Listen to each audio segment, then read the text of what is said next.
Buenas tardes a todos, muchas gracias a Paniel y a los organizadores. Bueno, el problema que estoy tratando de abordar aquí es el siguiente. Patrick Suppis, que es un conocido filósofo de la ciencia, sostiene no solo que la medición de la masa, estamos hablando de la masa de los cuerpos físicos, es un logro de la antigüedad, sino que hay un concepto unificado de masa que es compartido por varias teorías. Y nos dice que para los objetos físicos en una escala humana, frecuentemente usamos una balanza de brazos iguales o de resorte para medir su masa. Los experimentos clásicos para medir la masa de un electrón son de un carácter muy diferente. También lo son en el otro extremo de la escala los procedimientos para medir las masas de los objetos astrofísicos, como el Sol o la Luna. A pesar de la gran variedad de métodos empíricos para medir la masa, nos dice Suppis que retenemos un concepto teórico de masa muy unificado, el cual asimismo se extiende a través de diferentes teorías. Más aún, con respecto a la cuestión de si una teoría dada entra en la medición de un... a ver si podemos... así está. Concepto... de si una teoría dada entra en la medición de un concepto, no hay una respuesta única, sino variación de un contexto empírico a otro. Por ejemplo, la dinámica clásica se usa directamente en la determinación de la masa de objetos no terrestres, pero no en lo absoluto en mediciones que usan la balanza de brazos iguales. Desde luego, la teoría de la medición de la balanza fue esencialmente formulada en la ciencia antigua, mucho antes de que existiera cualquier teoría dinámica detallada. Hasta aquí la cita de Suppis.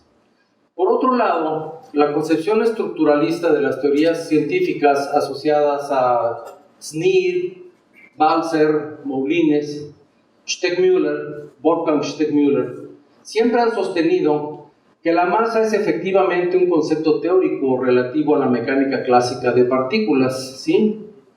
Véase, por ejemplo, lo que dicen Balzer, Moulines y Sneer en arquitectónica.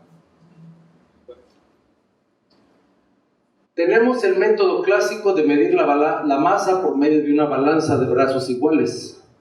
Se podría decir que las balanzas de brazos iguales no son sistemas de la mecánica y que por lo tanto hemos encontrado un método independiente de la mecánica clásica para la determinación de la masa. Pero aquí debemos examinar las conexiones conceptuales muy cuidadosamente. Es verdad que una balanza de brazos iguales no es un modelo de la mecánica clásica en un sentido directo, ya que una descripción formal de una balanza de brazos iguales haría explícito que usamos los conceptos de cuerpo rígido y de momento angular, que no ocurren en la mecánica clásica. Una balanza de brazos iguales es un modelo de la mecánica del cuerpo rígido.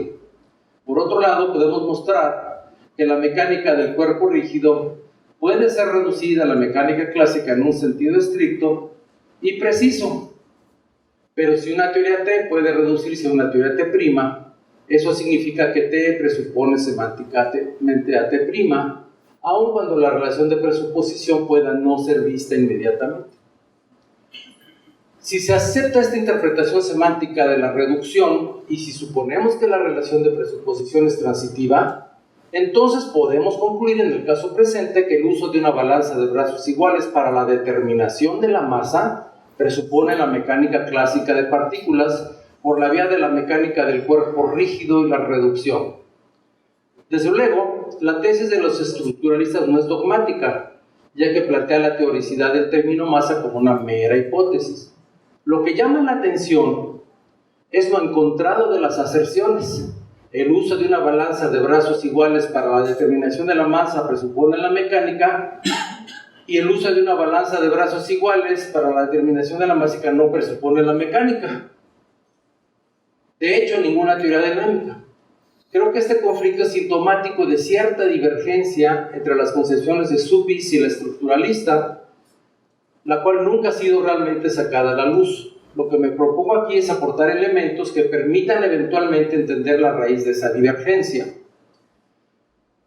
Veremos que por lo que concierne a los métodos de medición de la masa, Suppis está vagamente en lo correcto, pues los métodos de medición fundamental permiten en efecto medir la masa, pero precisamente equivocado, pues en realidad no se requiere la balanza de brazos iguales para ello, a menos que aquí ustedes me convenzan de lo contrario. Vamos a pasar a ver la medición de la balanza. Antes que nada, está claro que si el concepto de masa pudiese ser definido en términos de los conceptos cinemáticos, es decir, partícula, posición, tiempo, la cuestión habría quedado enteramente zanjada. La discusión acerca de la definibilidad de la masa se ha dado usualmente con referencia a la axiomatización de la mecánica de McKinsey, Sugar y Suppice de 1953. Usado el método de Padova, estos autores dejaron establecido de una vez por todas que el concepto de masa no puede ser definido, ya no digamos en términos de conceptos cinemáticos, sino ni siquiera conjuntando estos con el de fuerza. Se han propuesto reconstrucciones alternativas de la mecánica que parecen cuestionar ese resultado, pero Jammer ha reseñado la implausibilidad de esos intentos, en cuya clarificación filosófica Andreas Kambla ha desempeñado un papel importante. Lo que me ocupa aquí es el cuestionamiento que Suppice parece estar haciendo al criterio estructuralista de teoreticidad, el cual es independiente de la cuestión de la interdefinibilidad de los conceptos. Pues Suppice admite que el concepto de masa no es definible en términos de conceptos cinemáticos y no obstante implica que hay casos de mediciones de masa que no requieren hacer uso de leyes dinámicas. ¿Por qué dice eso Suppice? Cuando habla de la teoría de la medición de la balanza, se refiere sin duda a la obra de Arquímedes, específicamente al libro 1 de Sobre el equilibrio de los planos. Por lo demás, el uso de la balanza como una manera de medir cantidades de bienes es muy antiguo. De hecho, en la ley mosaica aparecen los conceptos de peso, balanza justa y medida justa. Dice, no cometan injusticias falseando las medidas de longitud, de peso y de capacidad. Usen balanzas, pesas y medidas justas. Levítico. La justicia de la balanza consistía básicamente en tener brazos iguales. Este concepto es empírico y se refería a una balanza de brazos geométricamente muy parecidos y que visiblemente se equilibraban en torno a un centro que llamamos fulcro. Dadas las unidades de peso, la justicia de las pesas consistía en que efectivamente pesaran las unidades que representaban. No hay duda de que el concepto de peso servía en la práctica para medir cantidades de bienes de diferentes tipos. Sin embargo, según Jammer, ni en el antiguo Israel ni en las demás naciones hasta la época de Arquímedes se llegó a tener un concepto general de masa en el sentido de quantitas materiae y mucho menos de masa inercial. Nos dice, el peso no era concebido como una cantidad dinámica universal o una fuerza, como en la ciencia moderna, proporcional a la cantidad de materia o masa en una y la misma localidad, sino más bien como una propiedad de los cuerpos, una cualidad, como el color, el olor o la fragilidad. ¿Cómo pudo entonces la teoría de la medición mediante la balanza de Arquímedes proporcionar las bases para una medición predinámica de la masa? Creo que no pudo hacerlo, por lo menos no en la antigüedad, pues ni siquiera se contaba con el concepto de masa como tal, ¿sí? ¿Cómo surge el concepto de masa? No hay duda de que la balanza de brazos iguales proporciona un método para medir pesos de objetos de tamaño manipulable por los humanos, como ciertas mercancías usuales. La pregunta es si también puede ser utilizable para determinar la masa de los mismos sin presuponer el aparato conceptual de la dinámica. Creo que ello es discutible, pero también creo que si los escolásticos hubieran contado con el aparato conceptual de la teoría de la medición fundamental, hubieran podido efectivamente medir la masa de algunos cuerpos. Esta es una manera de defender la tesis de Suppice sin caer en la discusión bendita sobre la balanza. Ciertamente, los escolásticos llegaron a concebir el concepto de masa que iba a ser el punto de partida del concepto de masa inercial de Kepler. La discusión entre los discípulos de Tomás de Aquino acerca del sustrato del cambio en la transubstanciación condujo a Gil de Roma a formar el concepto de quantitas materiae como medida de la masa o materia independiente de las determinaciones de volumen o peso. un momento crucial en la historia de la ciencia. Como nos lo explica Jammer, el punto de partida de Hill, como se expone en la proposición 44 de sus teoremas concernientes al cuerpo de Cristo, es el problema atomista concerniente a la persistencia de los accidentes en la hostia eucarística, en particular los de la condensación y la rarefacción. La solución del Aquinate de tomar la cantidad quantitas dimensiva como el sujeto para estos accidentes no es para Hill completamente satisfactoria, pues en el caso de la condensación, o sea, cuando aumenta perceptiblemente la densidad, lo que cambia es precisamente la cantidad misma, y la cantidad o cantidad cambiante no puede ser un accidente de la cantidad o cantidad como sustrato hipokeimenon que sustenta el cambio, ¿sí? Allá hay una distinción de tiene que haber un sustrato en el cambio, y esta es una idea también muy aristotélica, ¿no? La dificultad desaparece una vez que se supone que no es una y la misma cantidad la que se halla en discusión. La teoría de la duplex quantitas resuelve la dificultad, distinguiendo claramente el volumen, que es lo que Averroes llamaba las dimensiones determinatae de la masa, que el mismo comentarista o comentador llamaba dimensiones indeterminatae o quantitas materiae. Con esta distinción, el concepto de densidad de un cuerpo, el cual tenía un significado empírico para Hill y sus coetáneos, pues podía observarse a simple vista el cambio de densidad en algunas sustancias sin el uso de la balanza, como podemos constatar, cuando calentamos el agua vemos que aumenta su volumen, ¿verdad? Su densidad es la misma, pero aumenta su volumen. Podría ser definido como la razón de la quantitas materiae al volumen. Disminuye su densidad, ¿no? La definición es correcta y aún es utilizada por los químicos en la actualidad. Quiero subrayar que los químicos prefieren esta definición viejita de Santo Tomás o escolástica, de la materia como, de la masa como quantitas materiae, y todas las nociones obviamente de conservación de la masa y posteriormente de conservación de la energía provienen de allí, ¿verdad? Es un concepto demasiado fundamental, no nos podemos deshacer de ese concepto. Entonces la definición es correcta y se usa por los químicos, pero el concepto de peso de Hill, todavía concebido en líneas aristotélicas, no le hubiera podido servir para llevar a cabo la medición de la misma, por lo que carecía de significado operacional. ¿Sí? Bueno, está claro pues que dentro del aparato conceptual de Hill de Roma era posible hacer comparaciones cualitativas de las densidades, por ejemplo, de la misma sustancia, sin hacer uso de la balanza, es decir, sin pesar cuerpos. Además, la distinción de Hill aportaba elementos para modificar el concepto de peso, pues era empíricamente observable que unos cuerpos eran más densos que otros. El concepto de Hill permite generalizar el concepto de material de una especie, como el oro, al de masa como sustrato general del cambio sustancial. En particular, como traía Hill, de la transubstanciación. De aquí solo hay un paso a ver el peso como un procedimiento de medición de la masa. Claramente, al pesar oro o cualquier otro material, los comerciantes estaban midiendo cantidades del mismo.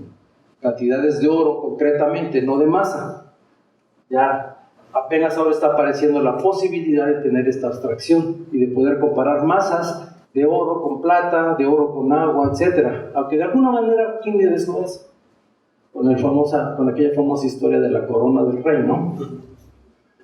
Ahora bien, si bien la teoría de la duplex quantitas terminó siendo rechazada por la escuela atomista hacia finales del siglo XIII, principalmente por Tomás de Sutton y Godofredo de Fontaines, los Oxford Calculators retomaron la distinción en el siglo XIV y desarrollaron el concepto de masa como una magnitud conjuntiva, como una cantidad compleja derivada de la magnitud y la densidad tomadas conjuntamente.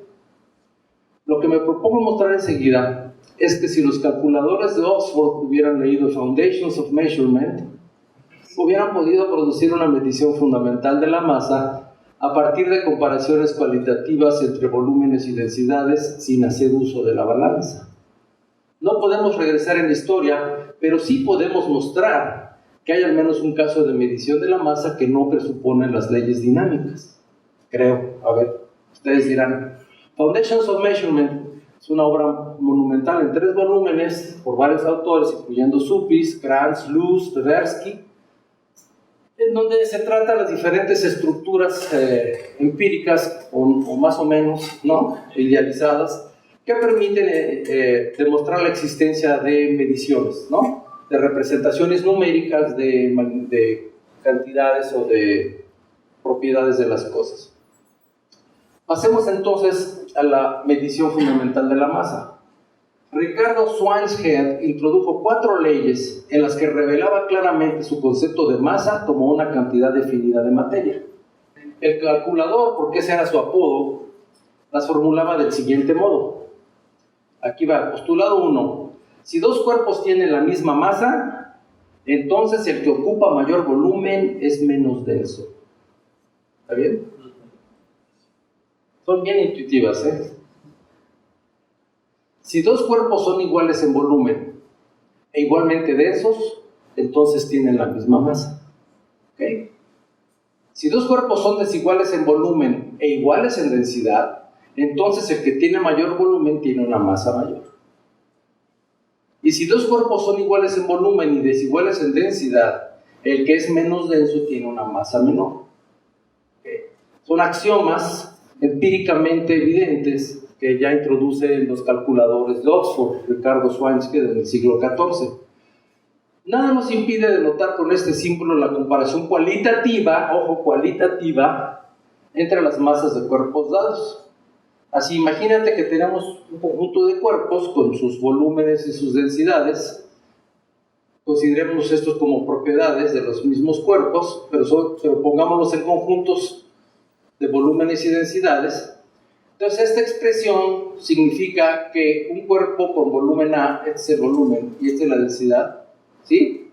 Volumen A y densidad P tiene al menos tanta masa como un cuerpo con volumen B y densidad Q.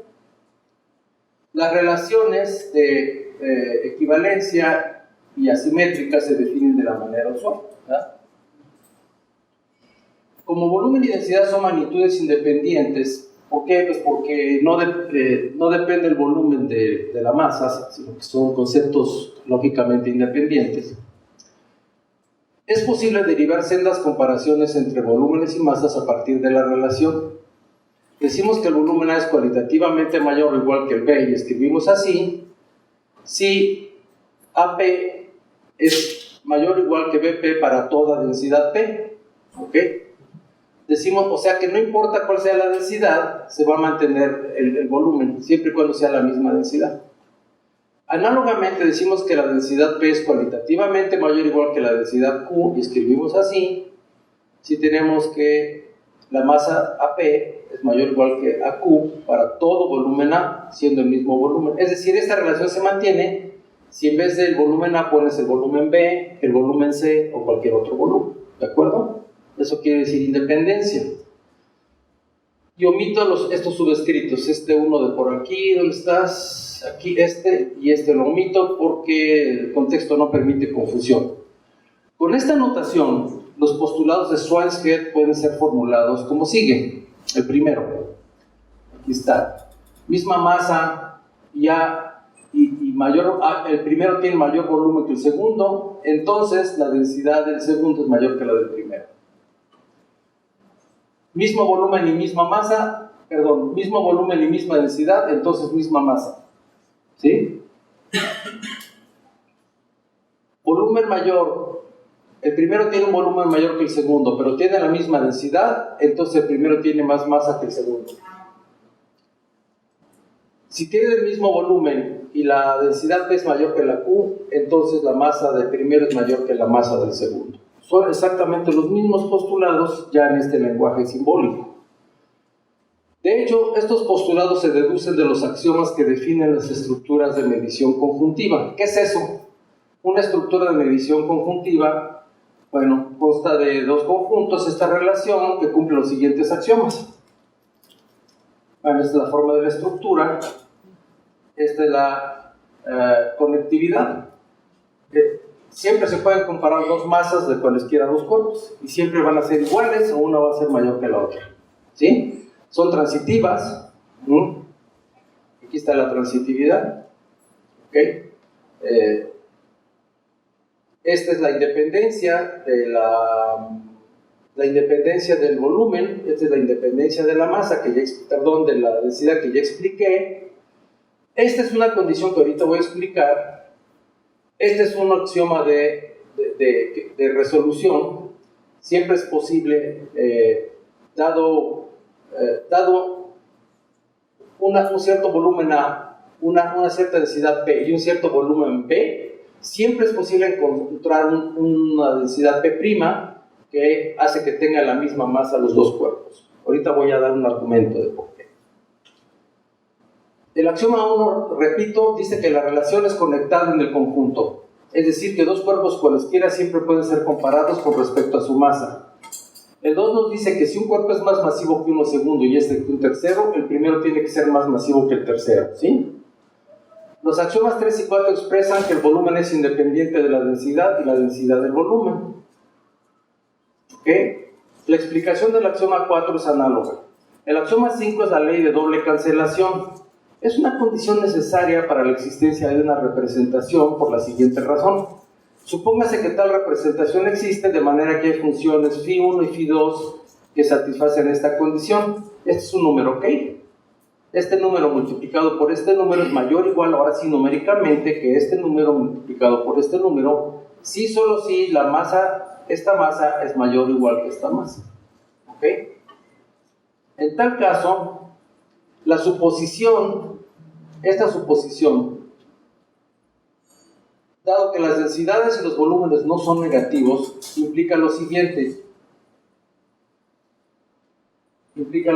multiplicando las dos partes, tenemos esta situación, y entonces se nos van a cancelar por aquí, este con este, y este con este, ¿de acuerdo? Se tienen que cancelar por razones, ahora sí que puramente matemáticas, ¿de acuerdo? Así que cancelando estas, obtenemos esta desigualdad, que es equivalente, porque estamos suponiendo que son una representación, que esta masa es mayor que esta. Entonces ese axioma es necesario y no se puede derivar de los demás, es lógicamente independiente, pero en cada caso se verifica de manera experimental, ¿sí? 6 y 7 son axiomas de resolubilidad, y nos dice que dados dos volúmenes AB y densidad Q, siempre es posible encontrar una densidad P', perdón, aquí quise decir P, ¿verdad? Siempre es posible encontrar una densidad P' tal que AP tiene la misma masa, representa la misma masa que BP'. Esto es plausible, pues en principio dos sustancias en polvo o laminadas con diferentes densidades pueden ser combinadas en proporciones tales que generen cualquier valor intermedio de densidad. O si usas un líquido, ¿no? De hecho, en las perforaciones de los pozos petroleros se va ajustando la densidad a través de una cosa que se llama trilita, ¿no? Le van inyectando a los pozos petroleros la trilita para que no se venga el pozo por la presión del gas o del petróleo. Es decir, se va ajustando la densidad del líquido que está conteniendo al pozo. Entonces eso no es nada imposible, es bastante empírico, ¿no? Y una consideración análoga vale para el volumen, más obviamente, ¿no? Podemos ajustar el volumen tanto como queramos. El axioma arquimediano también es plausible, pues se interpreta en este caso afirmando que toda secuencia estándar de densidades o volúmenes acotada es finita, es decir, si tú vas aumentando de manera igual una cierta cantidad de volúmenes, pues si está acotada los volúmenes y las densidades, esa secuencia no puede ser infinita, ¿no? Dicho de otra manera, no hay infinitesimales en el mundo físico, por así decirlo, ¿no? O no hay cantidades infinitesimales, o densidades infinitesimales, o volúmenes infinitesimales. A partir de los axiomas de la medición conjuntiva, No voy a entrar en detalles en todos, pero sí vale la pena ver, por ejemplo, este que está muy sencillo, ¿verdad? La proposición 1, por ejemplo, si tiene la misma masa y el volumen A es mayor que el volumen B, entonces la densidad Q es mayor que la densidad P.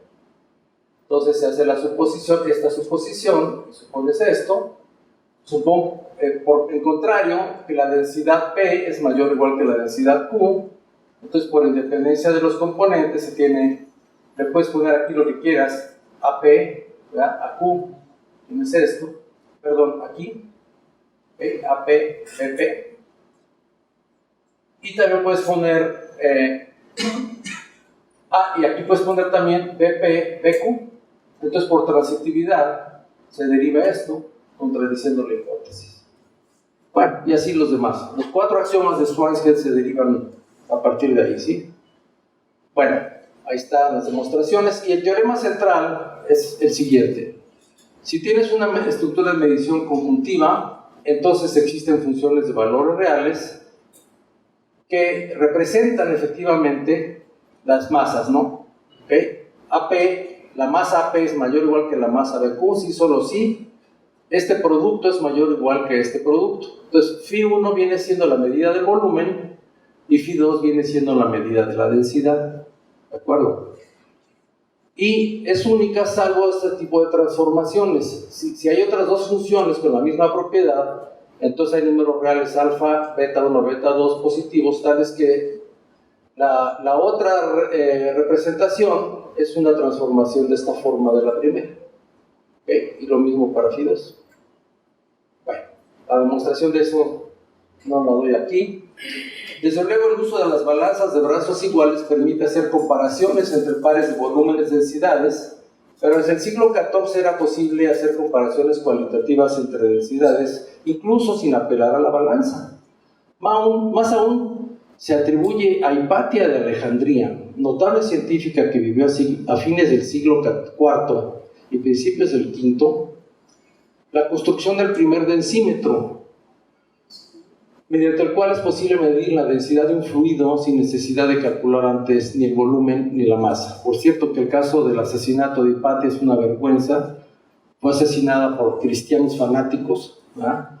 Cuidado, porque hay por ahí en algunas formas de cristianismo cierta beta misógina, ¿no?, que termina por cometer estas barbaridades. Era una mujer muy bella, pero sobre todo una gran científica en la antigüedad, filósofa y científica destacadísima. La asesinaron de una manera cruel, una vergüenza, pues, ¿no?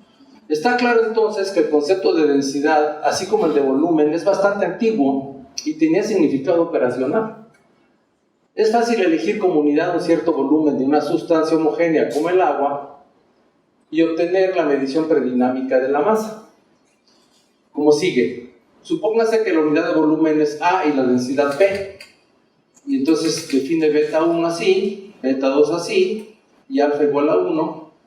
Entonces, la densidad, por ejemplo, de esa unidad es 1, su volumen es 1 y su densidad también, así que su masa es también igual a 1, y todos los demás cuerpos en la aplicación se miden tomando como unidad. Entonces parecería que era posible para los calculadores del siglo XIV medir la masa mucho antes de que aparecieran las leyes dinámicas, ¿no? Ese es el punto de lo que estoy tratando de decir aquí.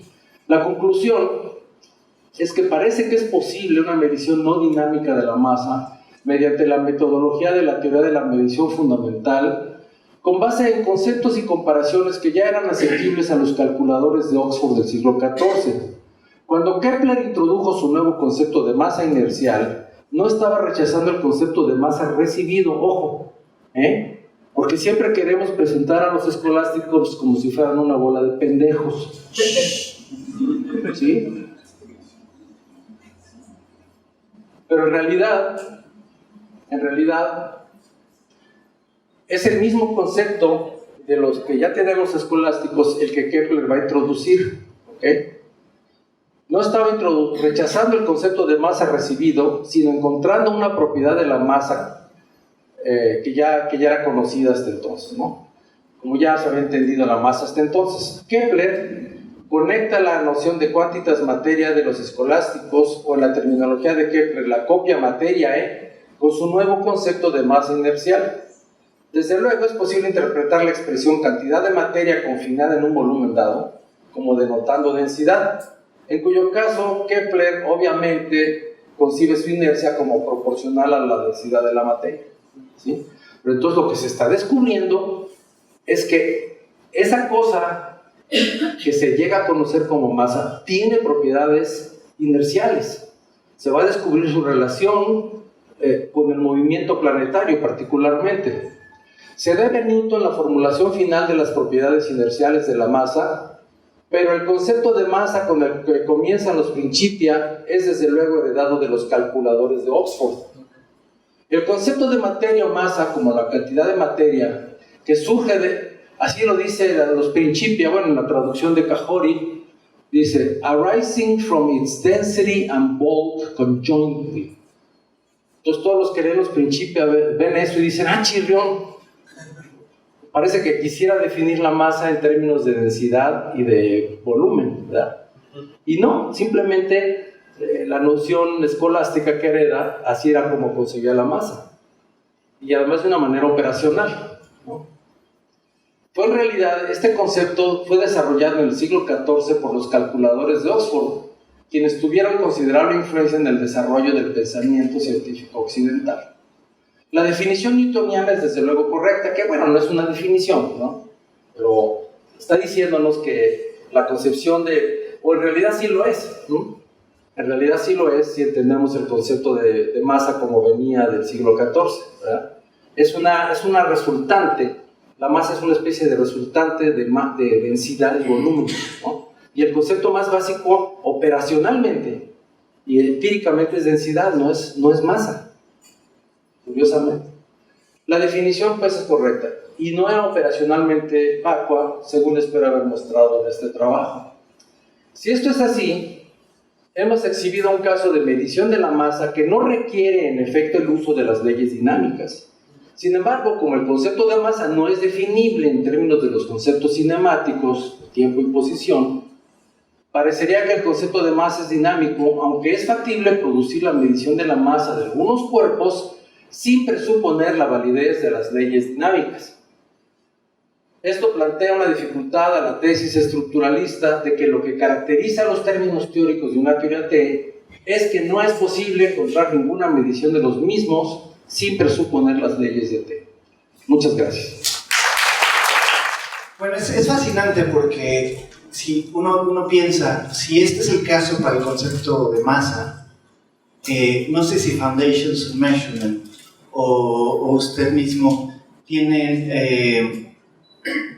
la hipótesis de que algunos otros conceptos tienen este carácter operacional en su genealogía, ¿no? No solo el de masa, tal vez, no sé, tiempo, no sé, distancias, objetos. Sí. Si pudieras comentarnos qué otros conceptos pudieran tener una explicación de esta naturaleza. Sí, sobre todo conceptos como, bueno, obviamente longitud, ¿verdad? Todo lo que tiene que ver con figuras geométricas, longitudes, ¿cómo se llama? Superficies, volúmenes, que como nos mostraba hace un momento, o tocó hace un momento Axel, pues ya eran representados por la geometría, ¿no? Esas representaciones geométricas obviamente se refieren a magnitudes que, bueno, de hecho los problemas que plantea Euclides en los Stoicheia tienen mucho que ver con encontrar el área de una figura determinada, ¿no? Encontrar un cuadrado, normalmente un cuadrado que tuviese la misma área que una figura dada. Entonces eso está clarísimo, ¿no?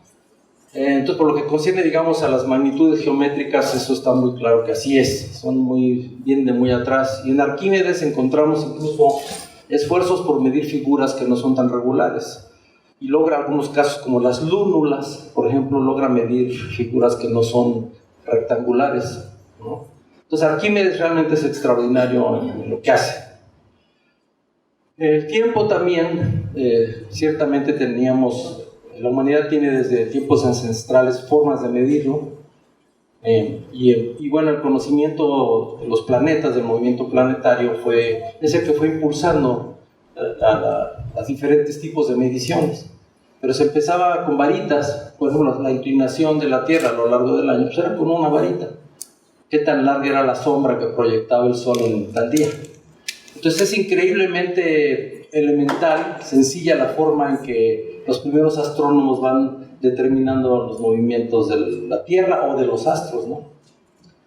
¿Qué más? Bueno, típicamente la fuerza es más discutible, porque es un concepto que introduce Newton, ¿verdad? Ahí sí es más discutible que sea así tan elemental, ¿no? Y parece que ahí sí no se puede medir ninguna fuerza sin presuponer las leyes de la mecánica, como que necesitamos, aunque ciertamente en la experiencia pues tenemos algún concepto de fuerza, precisamente al tratar de mover algunos sólidos, algunos cuerpos, podemos ver que se requiere más fuerza, ¿no? Más hombres, por ejemplo, tirando. Entonces ahí obviamente también hay conceptos de fuerza empíricos que habría que reconsiderar y ver, es más, ya me lo planteaste como un problema, ver si es posible algún tipo de medición empírica, predinámica de alguna fuerza. Pero necesitaría estudiar ese problema. Y definitivamente Foundations of Measurement entra en escena sobre todo por las cuestiones de psicología, ¿no? Ahí sí está más difícil medir cosas. Jevons, bueno, ya desde Bentham hay la propuesta de medir pain and, ¿no? Pleasure de alguna forma, ¿verdad? Y entonces ahí empieza a aparecer la noción de preferencia, la noción de utilidad, que se va decantando. Y bueno, Foundations of Measurement fue construido sobre todo pensando en ese tipo de problemas psicológicos, ¿no? Medición, por ejemplo, de sensibilidad a cambios en la temperatura, ¿no? O mediciones conjuntas de temperatura con humedad, ¿verdad? Si aumenta mucho la temperatura, empieza a haber molestias, pero si aumenta mucho la humedad, manteniéndose fija la temperatura, también empieza a haber molestia. Entonces ahí había que ver si era posible medir esas comparaciones subjetivas entre diferentes sensaciones, ¿no? Entonces ahí sí es más, mucho menos empírico, digámoslo así, que en los demás asuntos. Tengo una pregunta en relación a los postulados de Ricardo Schweinsteiger. Digo, no conozco mucho y bueno, confieso mi ignorancia y nada del trabajo de los escolásticos, pero conozco un poco más del trabajo, por ejemplo, de von Helmholtz. Parece haber realmente conexiones directas entre... Seguramente. Sí. Entonces,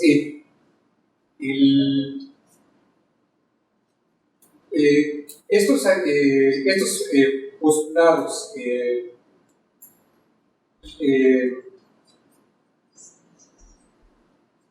presuponen ciertos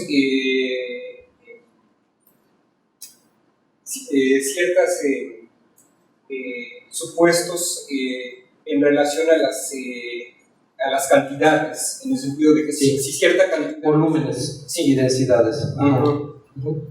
Sí. Ok, correcto.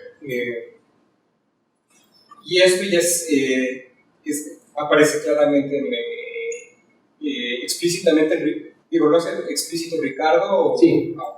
Sí, porque ya el fenómeno de la rarefacción y de la condensación era muy conocido. Incluso los alquimistas obviamente tenían un gran interés en ese tipo de cosas, ¿no? Que es cuando algo se vuelve etéreo, simplemente el agua al hervirse, ¿verdad? Era evidente a los sentidos, no en un sentido positivista de sense data, sino es una cultura, ¿no? Es una vida muy compleja, no se puede reducir así una cosa como quería Carnap o Iron, ¿no? Pero evidentemente la gente conocía el fenómeno, ¿no? Se sabía de la rarefacción, de la condensación del hielo, cómo el agua se hace más, pierde volumen al congelarse. Entonces estamos hablando de comparaciones total y absolutamente empíricas, ¿no? ¿Sí? Así de ese nivel así tan elemental. Sí.